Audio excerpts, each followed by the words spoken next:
식당에서 아이가 칭얼대고 있습니다. 혼내도 소용이 없고 달래도 소용이 없습니다.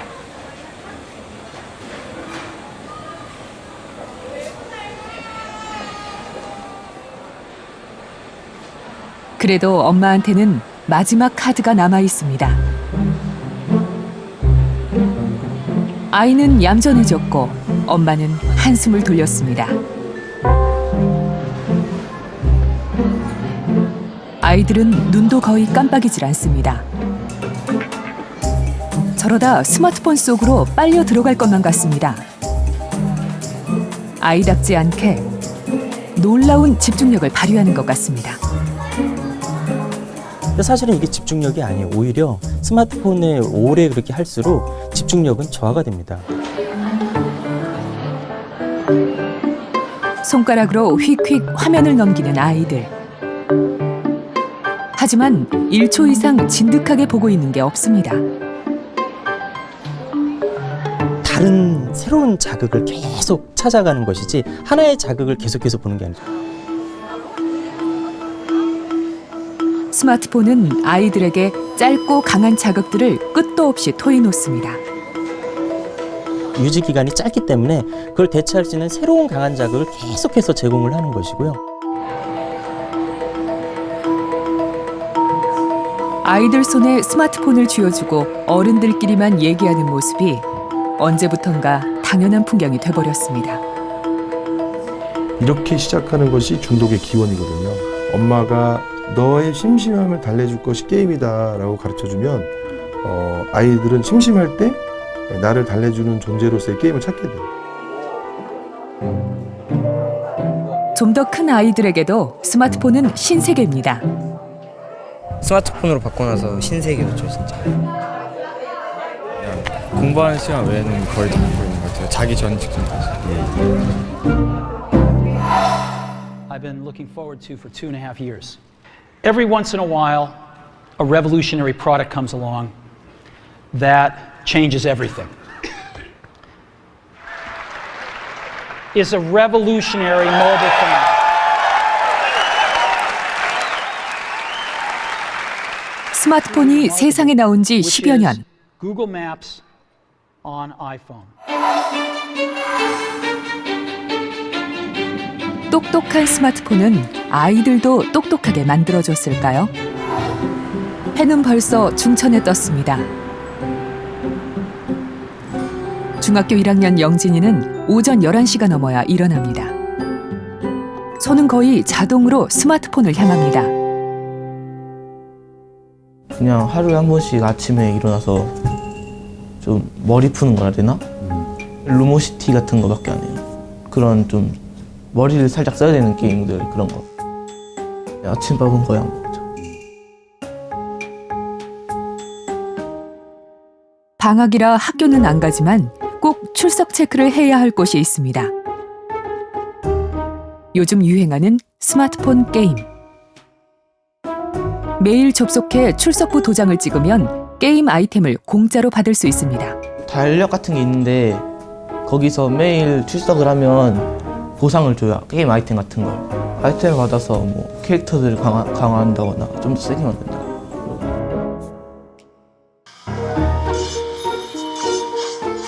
그냥 출석만 찍고 나오려고 했는데 들어간 김에 또 한참을 눌러앉게 됩니다. 그 출석하러 들어갔다가 시간이 좀 남아 돈다고 생각돼서 좀 더 게임을 하다가 한 30분 정도 더 하다가 나올 때도 있어요.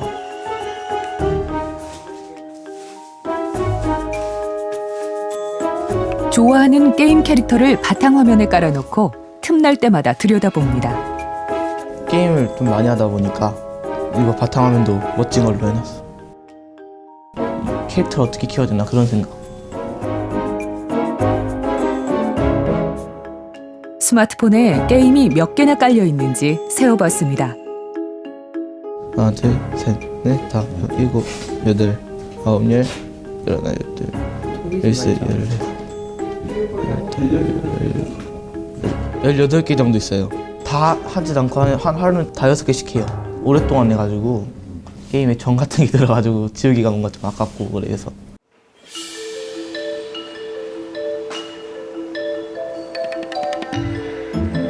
아침 겸 점심을 먹고 오후엔 학원을 가야 합니다. 3시 반에 학원 가서 5시에 온 다음에 5시에 또 피아노 학원을 가가지고 6시쯤에 와서 집에서 밥 먹고 그때부터 쉬거나 숙제하고 영어 숙제 한 8시까지 하고 그때부터 쉬는데 학원에서 돌아온 영진이 스마트폰 채팅으로 친구들을 불러 모읍니다. 컴퓨터 게임 사이트에서 만나기로 했습니다. 친구들이랑 같이 그때부터 계속 게임을 하니까 되게 많이 하죠. 밤 시간에 거의 다 게임하죠.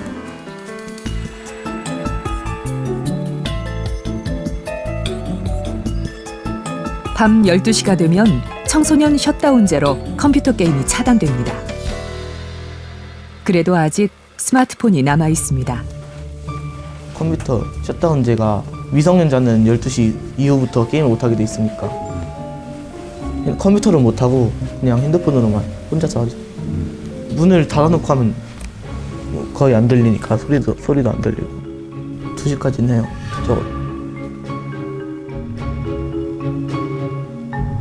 12시가 되면 청소년들의 게임이 자동으로 끊어지는 제도, 이른바 신데렐라 셧다운 제도도 스마트폰 앞에서는 무용지물인 셈입니다. 새벽녘, 지쳐 잠들 때까지 스마트폰 게임을 합니다. 주말에는 되게 늦게 자죠. 4, 5시쯤. 하다가 갑자기 푹 잠들 때가 있어가지고 피곤해서. 그래서 저도 그거는 고쳐야 되겠다고 생각하고 있어요.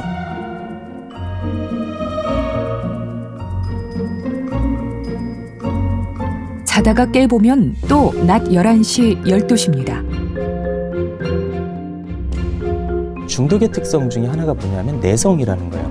그러니까 처음에는 한 10분, 15분만 해도 만족스러웠던 게 1시간, 2시간. 그래서 나중에는 스마트폰을 이렇게 자기 직전까지 보고 눈 뜨자마자 보고 하는 일들이 점점 더 늘어나기 때문에 그래서 그것이 결국은 수업 시간에 존다든지 하는 것과 같은 일상생활 장애로 이어지기 때문에 문제인 거죠. 여학생들은 남학생들보다 더하면 더했지 결코 덜하지 않습니다. 진짜 잘생겼어요. 누군지 봤더니 게임 캐릭터입니다. 잘생긴 애도 있어? 네, 진짜 잘생겼어요. 그래? 캐릭터 일뿐이잖아. 네, 근데도 좋아? 네 재밌어요. 그냥 재밌어요. 밤도 꾸미고 아바타도 꾸미고. 이건 어디야? 여기 친구 집. 친구 집에 간 거야? 네, 가서 얘기하고 그런 거. 친구들이랑? 네, 친해지는 거예요. 여학생들은 게임보다는 역시 채팅입니다. 맨날 하는 얘들끼리 연락을 해. 딱히 하는 말이 없어. 뭐가 제일 재밌어? 그냥 애들 올라오는 얘기나 그냥 막 열애설 막 저와 상대방이 통하는 게 뭔지도 알고 일단 그 다음에 막 칭찬을 해주면은 기분이 좋잖아요. 그럼 주로 무슨 얘기해요? 막 아니 이쁘다 왜 이렇게 예뻐 막 이거랑 얘랑 저랑 하는 얘기가 막 그거고 서로 예쁘다고 막 칭찬해.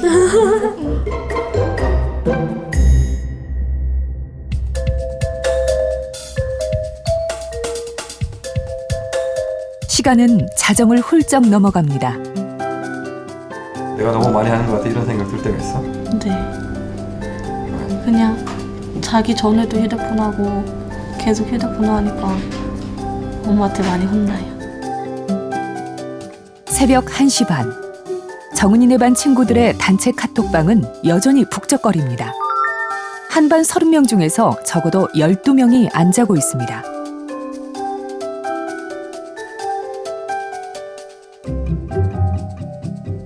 이제는 자야지 하고 누웠는데 친구가 말을 걸어옵니다. 응해주지 않으면 계속 날아옵니다. 내 연락 씻는 거야? 그런 식으로 와요.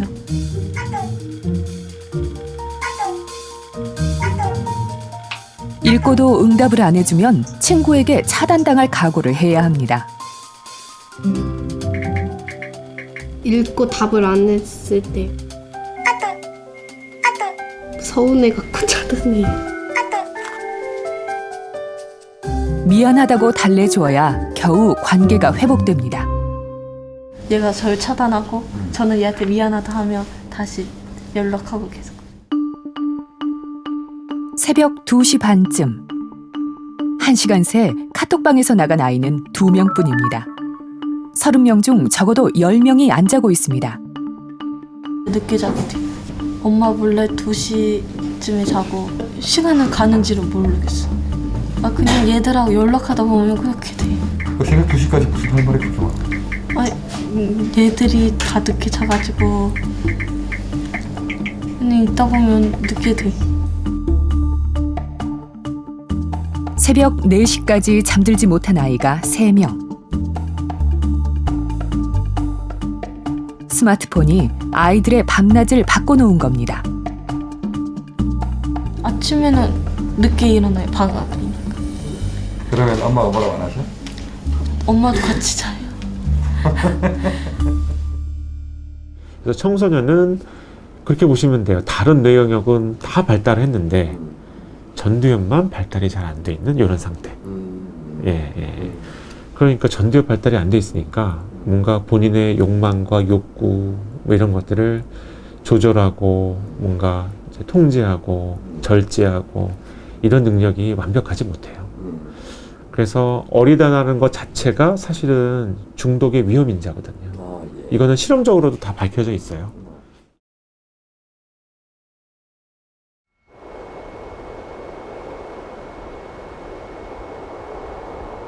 후지산이 자리 잡고 있는 일본 야마나시현.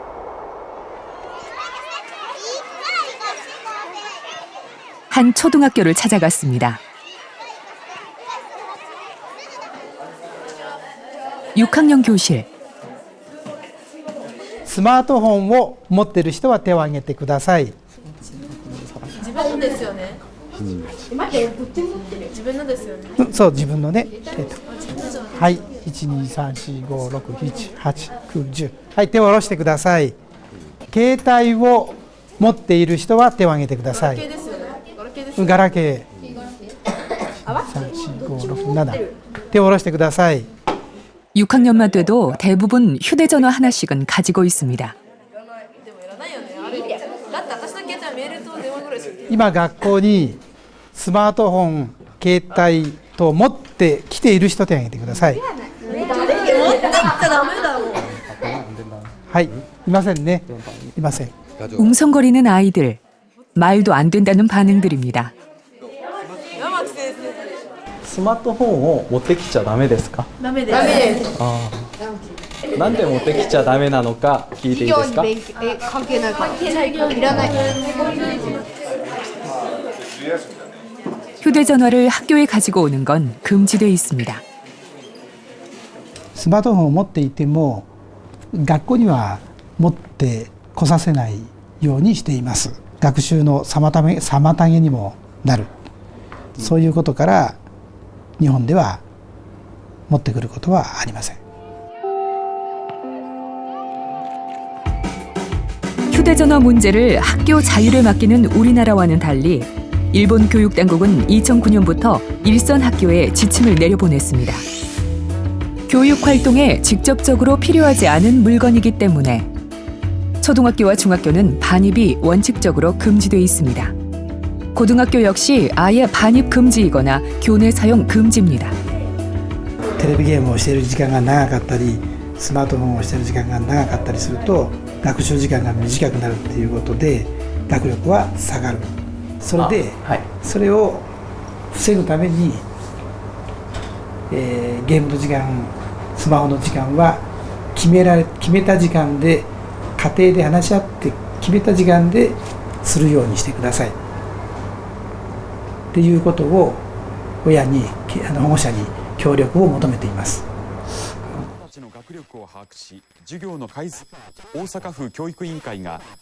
스마트폰을 오래 사용하면 정말로 성적이 떨어지는 걸까요? 지난해 4월 초등학교 6학년과 중학교 3학년이 일제히 학력평가 시험을 치렀습니다. 이와 동시에 생활 습관에 대한 설문조사도 실시됐습니다. 초등학교 6학년 100만 명, 중학교 3학년 100만 명이 참여하는 대규모 조사였습니다. 결과는 놀라웠습니다. 중학교 수학 A 점수를 보면 휴대전화가 없는 학생들은 평균 68.8점. 휴대전화나 스마트폰을 사용하는 시간이 늘어날수록 점점 성적이 떨어집니다.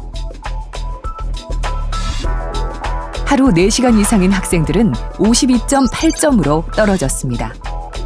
무려 16점 차이. 응용형 문제가 출제된 수학 B. 휴대전화나 스마트폰이 없는 학생들은 46.7점. 역시 사용시간이 늘어날수록 점수가 떨어지더니 4시간 이상 한다는 학생들은 30.1점으로 떨어졌습니다. 과학 점수 또한 4시간 이상 스마트폰이나 휴대전화를 사용한다는 학생들이 17점 가까이 낮았습니다.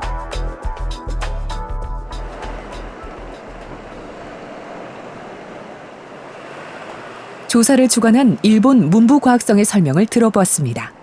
結果そのものなんで見た通りその長時間そのスマートフォンを使っているという生徒は、正答率が低いという傾向があることはその通りなんですね。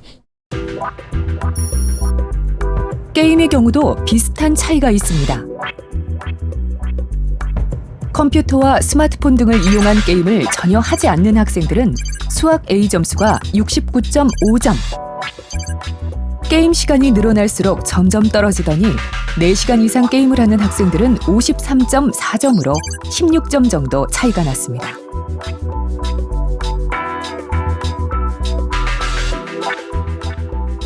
응용형 문제인 수학 B는 게임을 전혀 하지 않은 학생들이 47.8점이었는데 4시간 이상 게임을 하는 학생들은 30.7점으로 17점 이상 벌어졌고 과학 점수 역시 16점 이상 점수 차가 났습니다.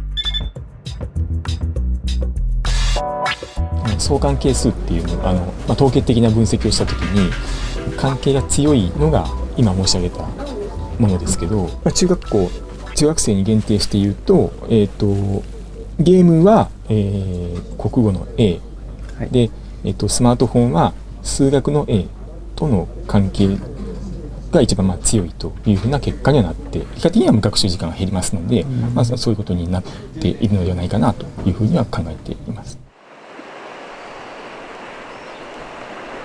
공부 시간 말고도 다른 이유들이 있다고 전문가들은 지적하고 있습니다. 勉強する時間が減ってしまうから。そうです、そうです。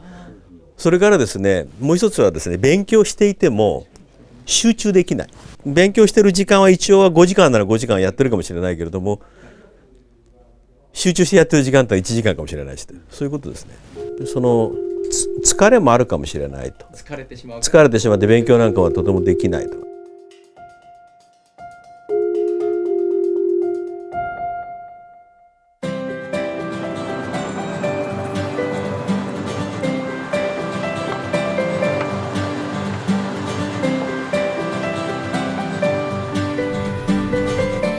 영국의 한 학교.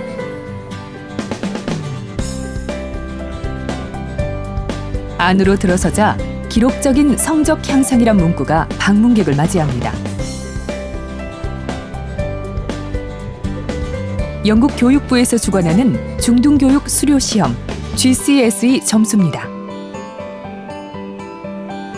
2년 전만 해도 대학 진학권에 드는 학생 비율이 28%에 불과했지만 2배로 늘어났습니다.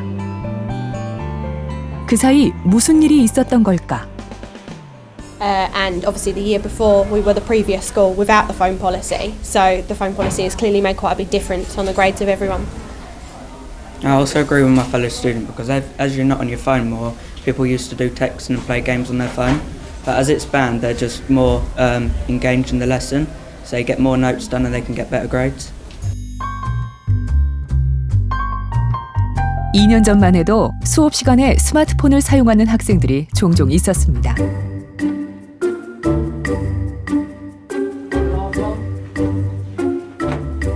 하지만 학교 이름이 바뀌고 새로운 운영진이 들어오면서 스마트폰 사용을 금지시켰습니다.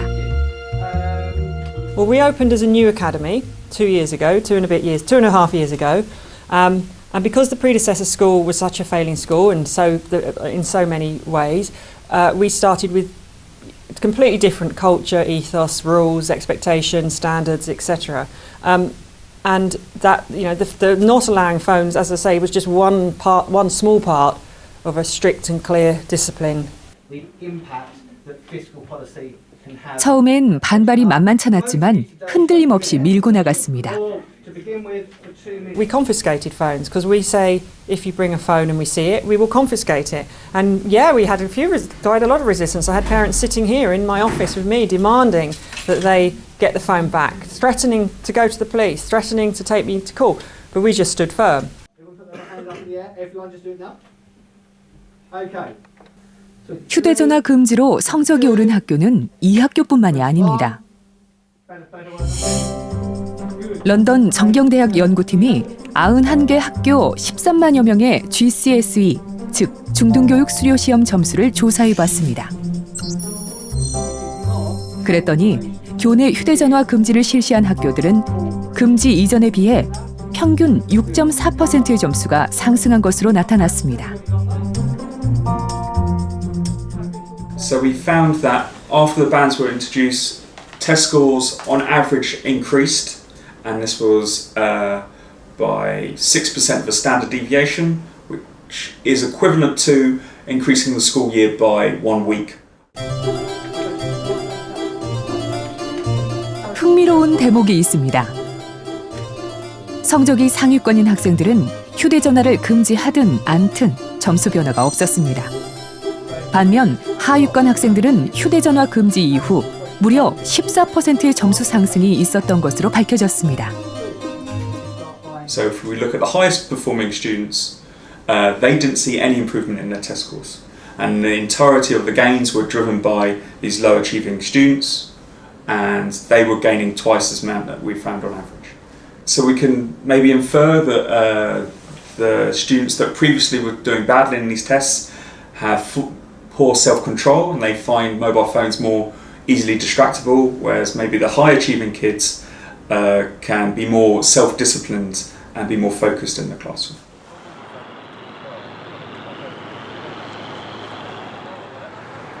이 같은 연구 결과가 발표되자 영국 정부가 나섰습니다. 스마트폰이 아이들에게 미치는 영향을 광범위하게 조사할 위원회를 만들었습니다. 이 위원회를 이끌고 있는 위원장을 만나봤습니다. And I think if you'd asked any teacher 40 or 50 years ago, would you choose for a child to have a television, a cinema, a phone, and so on their desks readily available at all times? I think most teachers would say no. It's not that smartphones are themselves necessarily bad things. They have some uses, but to allow a blanket usage of them is simply to encourage children not to focus. So be careful, please, how you've copied it down. 특히 공부에 흥미를 못 느끼고 학업 스트레스를 많이 받는 하위권 학생들에게 스마트폰은 마치 블랙홀과도 같다고 합니다.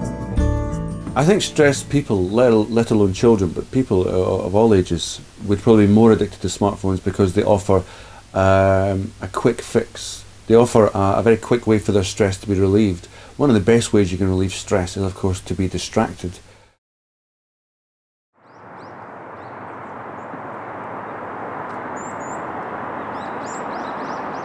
우리나라 학교 역시 영국처럼 스마트폰 문제는 학교 재량에 맡겨져 있습니다.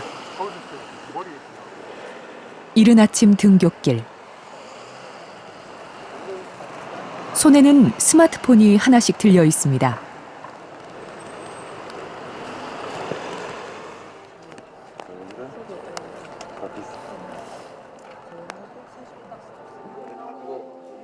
아이들 대부분이 스마트폰을 들여다보고 있습니다. 조금 있으면 아침 조회 시간. 얼마 남지 않은 시간이지만 스마트폰을 손에서 놓지 않습니다. 뺏기는 거 아니야? 조회 시간이 되면 스마트폰을 제출해야 합니다. 커다란 가방에 작은 주머니가 달려 있고 그 안에 스마트폰을 넣습니다.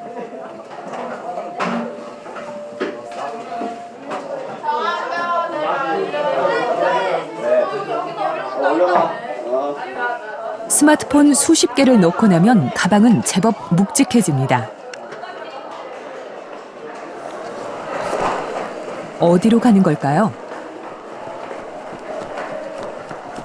교무실로 가져가시나요? 네, 교무실로 가져가요. 매일 아침에? 네, 매일 아침마다 조회 끝나고 교무실에 들고 갔다가 종례 때 다시 들고 가요. 자, 여기.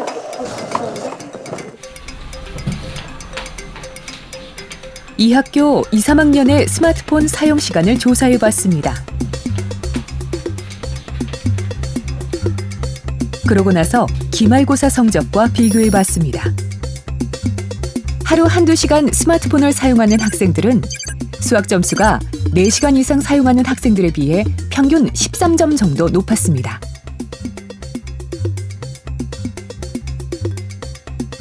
과학은 74.5점과 64점으로 10점 정도 차이가 났습니다.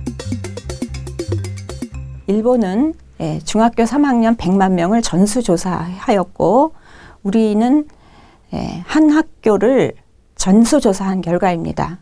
그렇지만 연구 결과는 비슷하게 나타났는데요. 스마트폰을 1시간에서 2시간 정도 사용하는 학생들이 4시간 이상 사용하는 학생들에 비해서 평균 12점 정도 성적이 높게 나타났습니다. 스마트폰을 오래 쓰면 성적이 왜 떨어지는 걸까요? 우선 공부할 시간을 빼앗아갑니다. 오늘 한 판만 하고 해야지 근데 그것도 그날 계속하고 그래서 시험 공부하다가도 시험 공부 못하는 그런 일이 좀 종종 많이 봐야 애들 하는 거고. 시간만 뺏어가는 건 아닙니다. 몸은 공부를 하고 있지만 마음은 콩밭에 가 있기 때문입니다. 이게 눈 앞에 있으나 없으나 이게 항상 신경이 몰리는 건 그쪽인 것 같아요. 그래서 집중도 안 되고 그럴 때마다 엄마한테 많이 혼나죠. 공부할 시간에 계속 게임이 생각나니까 계속 그 게임 화면이 생각나요. 어떤 화면? 막 이렇게 슬로우 막 죽이고 혼자 남았을 때 어떻게 하면 적들을 더 빨리 물리칠 수가 있는 그런 거 많이. 스마트폰과 게임의 잔상 효과. 몰입도가 높기 때문에 생각보다 상당히 오래 지속됩니다. 2시간짜리 영화를 봤다. 그러면은 그 영화에 대한 내용이 하루 종일 따라다니잖아요. 네, 잔상도 남고, 예. 그만큼 게임도 몰입도가 굉장히 높은 어떤 활동이라 그 2-3시간 게임을 딱 한다고 그 시간만 딱 뭔가 게임에 대한 영향이 미치고 나머지 시간은 프리해지는 게 아니고요. 만약에 예를 들어서 쉬는 시간 잠깐 10분 동안 게임하고 수업에 들었다 이렇다고 하더라도 이제 수업 초반부에 좀 아쉬운 생각, 게임을 했던 거에 대한 연상이라든지 이런 게 뭔가를 집중하는 거를 방해를 하겠죠, 아무래도.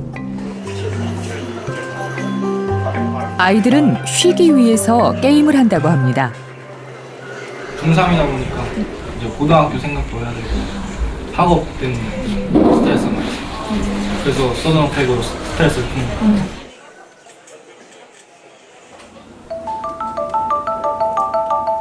하지만 게임을 할 때 뇌는 결코 쉬고 있는 게 아닙니다. 몰입도가 높은 활동은 뇌를 극도로 활성화시킵니다.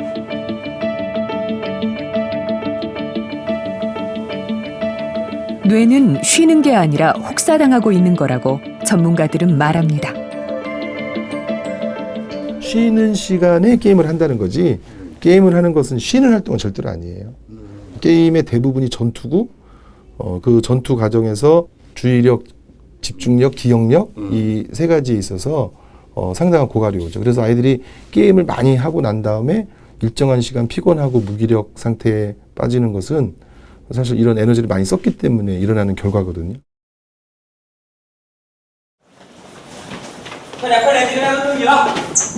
对了，不是。1、2、3、4、5、6、7、8、9、10、15。 자정이 넘은 시각.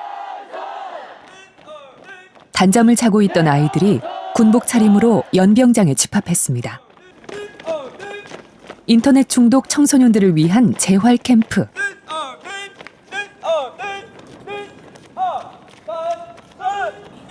이 아이들 중 90%는 인터넷 중독입니다.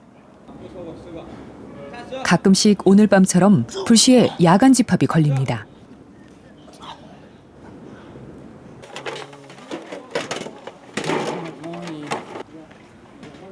한 번 들어가면 6개월 동안 군대식 훈련을 받아야 합니다.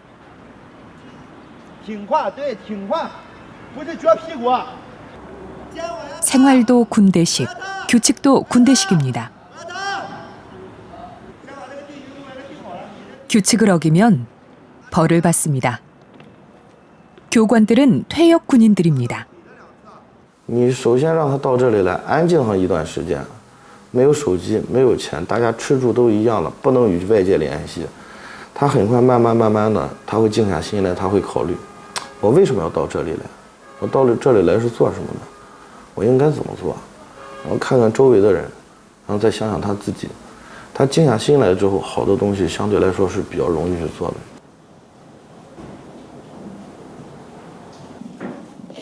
인터넷도 없고 스마트폰도 없으니 부모님과 연락하려면 편지를 써야 합니다.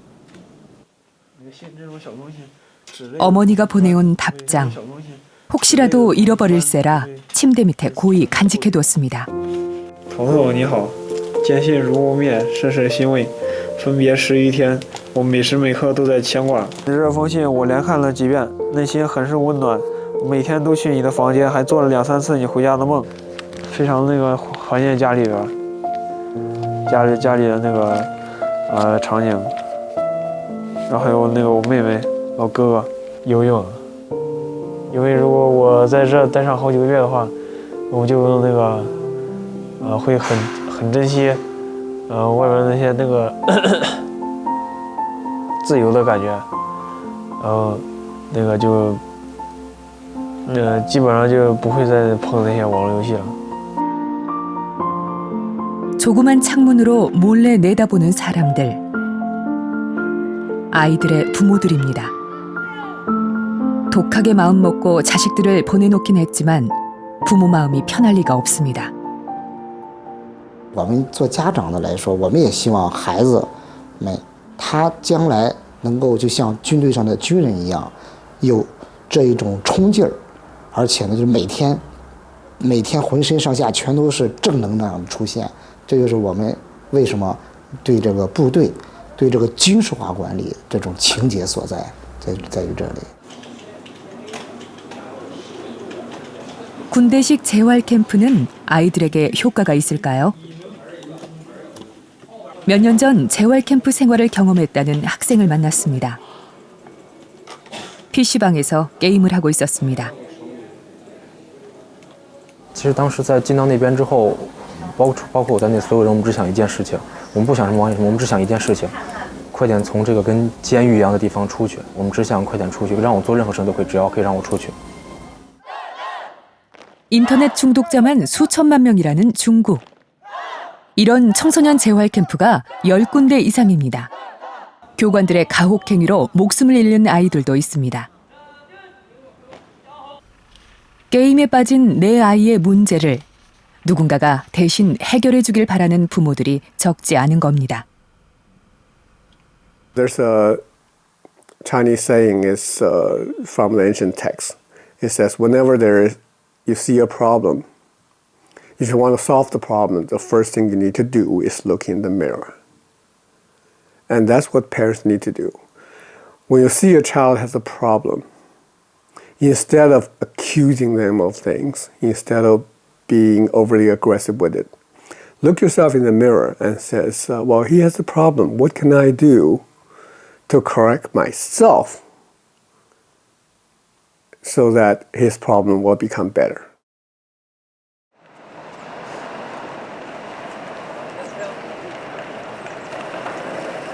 서울대 앞에서 김영준 군을 만났습니다. 몇 년 전 서울대 경제학부에 입학했습니다. 하지만 중학교 때만 해도 성적이 중하위권이었습니다. 꼴찌 수준은 아니었던 것 같고 한 중간에서 중간 뒤쯤 그 정도? 한 20등 정도 반에서 그 정도 했던 것 같아요. 딱 하나, 게임만큼은 전교 2등이었습니다. 중학교 때 제 하루 스케줄을 말씀드리면은 학교에서 이제 한 3시쯤에 하교를 하면은 친구랑 바로 PC방을 같이 갔어요. 이제 당시에 제가 학교에서 스타를 한 랭킹 2등 정도, 그래서 2등, 전교 2등 정도 했었는데 친구들이 막 PC방 돈 대주면서 PC방 데려가갖고 나 가르쳐 달라고 같이 혹은 같이 팀플레이 하자고 뭐 이런 식으로 저를 꼬시기도 했고요. 그리고 나서 이제 스타크래프트나 혹은 바람의 나라나 그 당시에 유행했던 이제 게임들을 했고 한 6시쯤 되면은 배고프잖아요. 그때 컵라면 하나 시켜 먹고 나가면은 시간 아까우니까 빨리 지금 스타 게임을 더 해야 되는데 밤 10시까지 이제 보통 게임을 했었어요. 청소년 제한이 있어서 10시쯤 하면 나가야 됐거든요. 그래서 집에 가면 이제 부모님한테는 엄마 나 친구 집에서 공부하고 왔어 이제 거짓말을 해주고 그다음에 이제 자는 척을 한 다음에 부모님이 조금 주무신다 싶으면 이제 다시 컴퓨터를 잘 켜갖고 새벽 한 2-3시까지 게임을 하고 밤에 꿈을 꾸면은 스타크래프트 하는 꿈을 꿨었죠. 또 가끔은 이제 바람의 나라 같은 거 했을 때는 그 캐릭터로 제가 이렇게 변해갖고 가령 뭐 해골을 만나거나 아니면 흉가 같은 데 가서 귀신들을 만난다 이러면 제가 막 때려잡거나 그런 꿈 같은 것도 막 꿨었죠. 그다음에 다음날 아침에 이제 일찍 일어나서 학교를 가면은 피곤하니까 그 피곤한 몸을 학교에서 잠을 잠으로써 보충을 하고 이게 그냥 스케줄이었던 것 같아요. 네. 당시에는 제가 학원도 안 다녔고 특별히 다른 거 하는 것도 없었고 오로지 게임하고 학교에서 자고 그거밖에 없었던 것 같아요. 게임 전교 2등은 어떻게 공부 전교 1등이 될 수 있었을까요? 중3 겨울방학 때부터 게임을 좀 통제를 해야겠구나 라는 생각을 갖게 됐던 거죠. 먼저 게임 계정부터 삭제했습니다. 삭제가 안 되는 계정은 비밀번호를 모르는 숫자로 바꿔버렸습니다. 중3 겨울방학 때부터 학원을 다니게 됐어요. 그 이전에도 학원을 몇 번 다녔었는데 금방 다 때려쳤거든요. 근데 중3 겨울방학 때는 제가 이제 부모님한테 어머니한테 설득을 해서 나 이 학원 가고 싶다 라고 해서 제가 갔어요. 중하위권이었던지라 학원에서 가장 하위권 반에 배치됐습니다. 공부를 하고 나서 시험을 보니까 점수가 잘 나오고 선생님이 칭찬해주고 그리고 반도 조금씩 올라가고 그게 되게 재밌는 거예요. 마치 게임에서 스테이지가 올라가는 것처럼 레벨이 올라가는 것처럼 내 공부 레벨도 공부 스탯도 올라가는 것 같은 느낌이 들면서 좀 재밌는 거예요. 그래서 그때부터 이제 공부를 좀 열심히 하기 시작했죠. 비교적 단시일 내에 등수를 올릴 수 있는 내신에 집중하기로 했습니다. 내신 같은 경우에는 바짝 열심히 하면 순식간에 오를 수가 있어요. 고등학교 입학해서 처음 중간고사를 접했을 때 한 5주 이상 중간고사 공부를 했거든요. 국사교과서 같은 경우 너무 줄을 많이 치고 읽어갖고 제가 나중에 버렸어요. 못 읽어서. 줄을 막 너무 쳐갖고 중간에 글자가 안 보이는 거예요. 그 정도로 이제 좀 열심히 공부를 해서 처음 했던 게 전교 9등이었죠. 사실 반 9등인 줄 알았어요. 처음에 9라는 숫자를 봤을 때는. 아, 나도 할 수 있구나 라는 걸 그때 정말 본격적으로 깨달았고 그때가 제 인생의 전환점이었죠. 세상에 게임 말고도 재미있는 게 있다는 걸 처음 깨달은 겁니다. 시험을 잘 보고 그 과정도 좋았고 결과도 좋을 경우에는 시험 끝나고 뭐 주말 같은 경우에는 막 하루 종일 막 이틀 동안 계속 게임하고 친구들이랑 같이 그랬던 것 같아요. 게임을 하나의 그냥 취미생활로만 놓고 삶의 균형을 잘 유지한다면 그때는 게임도 아주 좋은 취미생활인 거죠. 김군이 게임을 통제하기로 결심한 계기는 무엇이었을까요? 계기는 예상치 못한 곳에서 찾아왔습니다.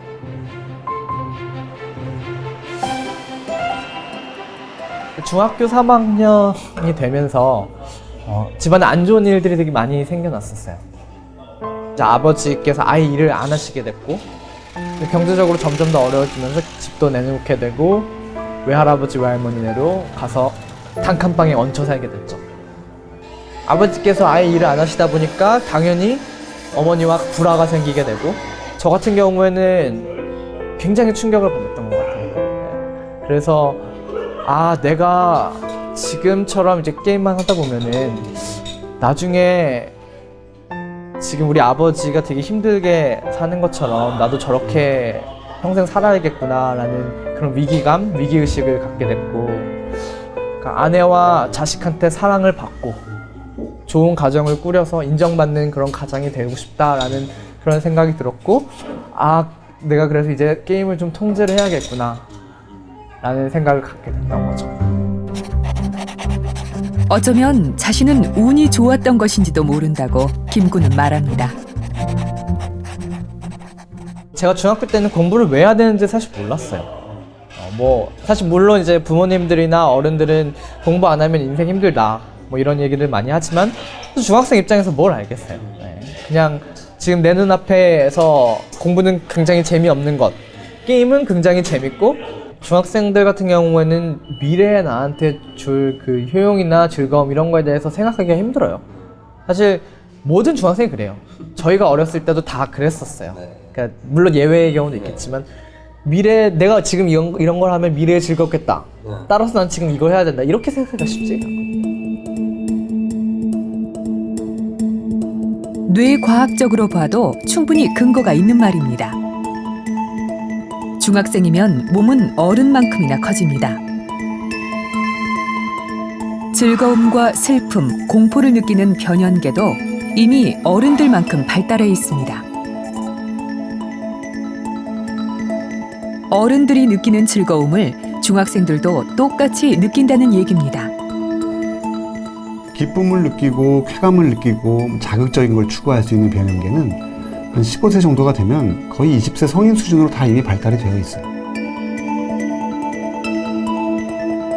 하지만 고차원적인 사고를 담당하는 전두엽은 아직 발달하지 않았습니다. 자신의 행동이 나중에 어떤 결과를 가져올지를 예측하고 절제력을 발휘하는 게 전두엽의 역할입니다.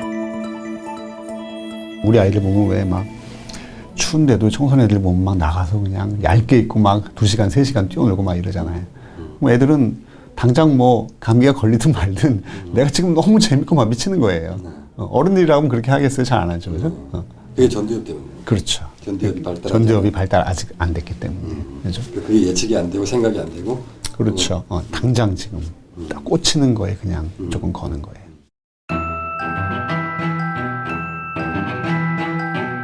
현재의 즐거움이 있고 미래의 즐거움이 있습니다. 아이들에게는 게임이나 스마트폰 같은 현재의 즐거움이 훨씬 커 보입니다. 미래의 즐거움은 눈에 들어오지도 않습니다. 너 이러다가 나중에 어떻게 네 인생이 엉망이 되면 어떡하려고 그래? 그러니까 공부를 해야지. 부모들이 이렇게 얘기를 한단 말이에요. 그러면 아이들은 그게 씨알이 안 먹히는 이유는 어른들이 봤을 때는 걱정되고 저렇게 하면 나중에 저거 안 좋을 텐데 라고 하는 게 아이들한테는 잘 안 보이고. 반대로 부모의 눈에는 미래의 즐거움, 그러니까 공부가 훨씬 무거워 보입니다. 하지만 아이들에게도 지금 당장의 즐거움이 필요하다는 걸 부모들은 잊기 쉽습니다. 부모는 그 미래만 보이는 거죠.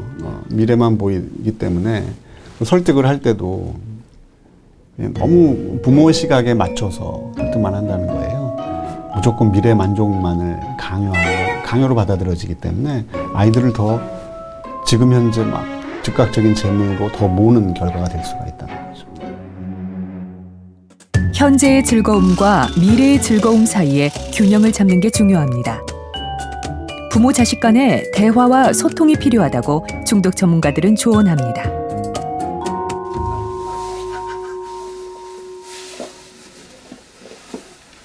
중독 전문가는 어떻게 하는지 집으로 따라가 봤습니다.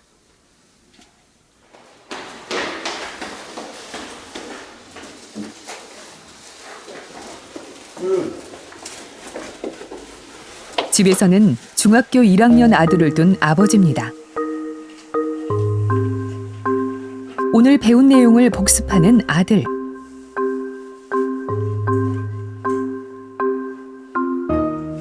도윤. 야, 1시간 반 지났네. 아빠 축구 1시간, 피파 온라인 1시간. 어제 하는 것까지 합쳐가지고 네가 쓸 수 있는 건 2개다. 무슨 쿠폰일까요? 현재의 만족을 위한 쿠폰. 부모가 원하는 일을 끝내면 미래의 만족을 위한 쿠폰 1장을 얻습니다. 그리고 현재의 만족을 위한 쿠폰과 교환합니다.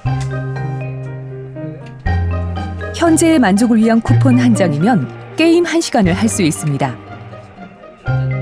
중학교 1학년이면 한창 게임을 좋아할 나이. 아들은 만족하고 있을까요?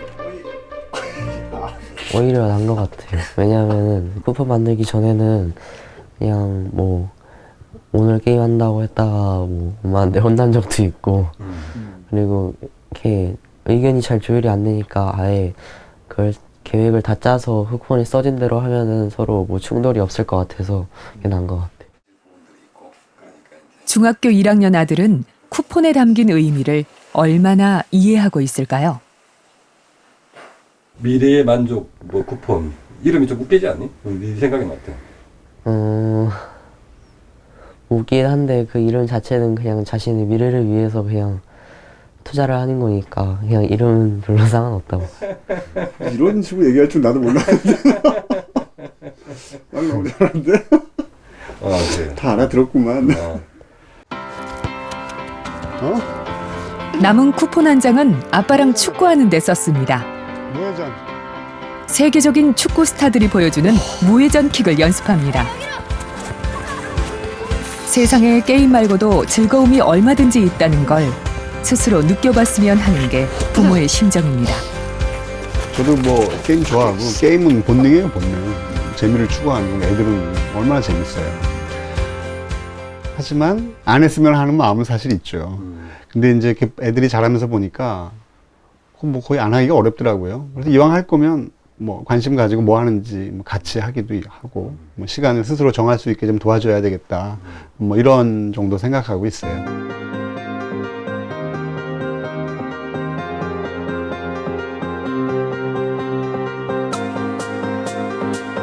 세계 최고의 인터넷 속도.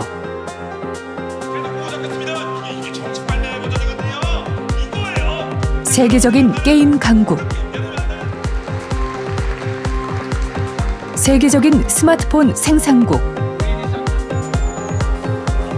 대한민국의 오늘을 보여주는 단면들입니다. 자랑할 만한 일이지만 다른 측면에서 보면 세계에서 가장 위험한 환경일 수도 있습니다. 日本の場合もパチンコがこれだけ、よくやられるのはもうやろうと思ったらどこでもいつでもできると。韓国に行くとPC 版っていうのがもうそこら中にありますよね。だからやろうと思ったらもういくらでもできる。しかもスピードが速いからゲームするのには最適ですよね。 여기에다 대한민국엔 세계 최고의 학업 스트레스를 느끼는 아이들이 살고 있습니다. OECD 국가 아이들 중에서 행복 지수가 가장 낮다는 아이들입니다. 일도 많이 하고 공부도 많이 하는데 스스로 불행하다고 생각을 해요. 그럼 언제 행복할 거냐면 나중에. 나중에 60대, 70대 돼서 나중에를 얘기하거든요. 이게 되게 슬픈 거예요. 현재가 행복해야 되는데. 현재 행복하기 위한 수단으로 아이들이 쉽게 선택하는 게 결국 게임인 거죠.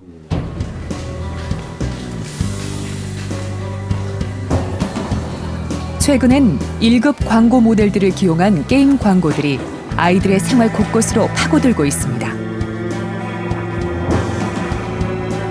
아이들을 보호할 책임을 부모들에게만 떠넘길 수 없는 이유가 여기에 있습니다.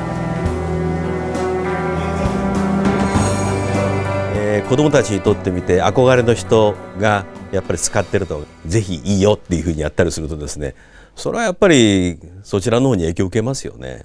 規制とかそういう類のものもやっぱり必要なんじゃないかと。それはなぜかというとターゲットが子供だからですよ。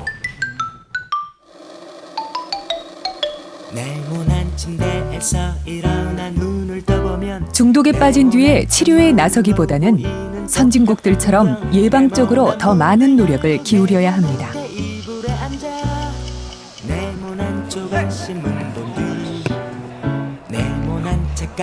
스마트폰과 게임 말고도 아이들이 다양한 즐거움을 찾을 수 있도록 어른들이 도와줘야 합니다.